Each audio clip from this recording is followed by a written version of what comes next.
Hi everyone.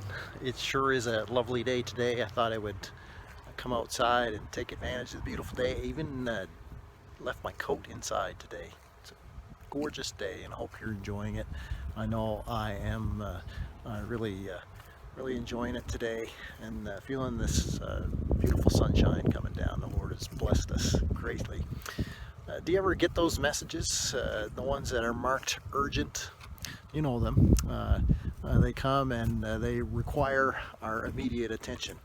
Well, in 1 Thessalonians chapter 5, there's a list. It's a list that really perhaps we could mark it as urgent. If it was being sent to us today by our Lord, it probably would have the subject line, urgent matters to follow. Urgent matters to follow. And one of those parts of that list from 1 Thessalonians 5 stood out to me and continues to stand out to me. First of all, it says, warn those who are idle, encourage the timid, help the weak, be patient with everyone. In fact, the charge there to encourage the timid, help the weak, and be patient with everyone. I think of how much of that we've had to do. We've all had to do over the last year or so, and perhaps even throughout our lifetimes. We have had our fair share of opportunities to encourage the timid, to help the weak, and to be patient with everyone. In many respects, it falls into that category of walking a mile in the other guy's shoes. Or as someone put it to me one time, you don't know where they have been. It is true. When people come into our lives, when we encounter them, we don't know where they've been. We don't know the struggles that they've faced. And as faithful followers of Jesus, we need to take these urgent words to heart.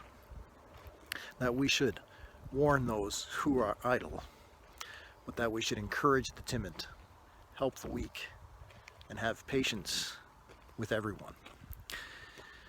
Well, you know, there was the famous preacher, famous line from the preacher, in fact, a famous prayer that is often repeated. The preacher stood in the pulpit and said, Lord, may I afflict the comfortable, and may I comfort the afflicted. I think that's a sensible prayer for a preacher as he stands before his people. It really puts into practice the urgent word to us on this list. Well, before I go, Charles Spurgeon knew a thing or two about preaching, and he was sometimes referred to as the prince of the preachers. But he said one time to some fellows like me, he said, "Do, I beseech you, my venerable friends, try to be a happy temperament and a cheerful spirit. For a child will run away from a surly old man, but there's not a child in the world but loves his grandpa if he's cheerful and happy." Good for me to heed. I guess a good word for all of us. There's rarely a child that doesn't like someone who's cheerful and happy. So before I go, Bishop Fulton Sheen was he was a master preacher.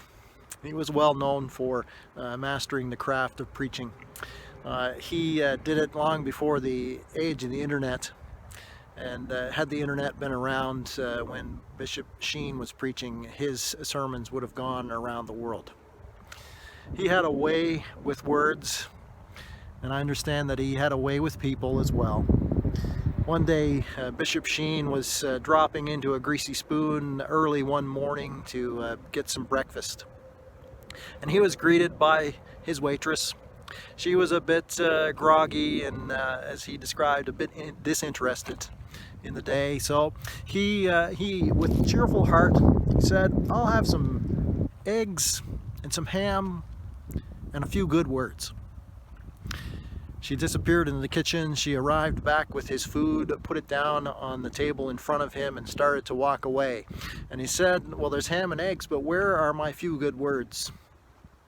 She turned to him with a wry grin and said, "If I was you, I wouldn't eat them eggs." Hope you're having a great day. God bless you.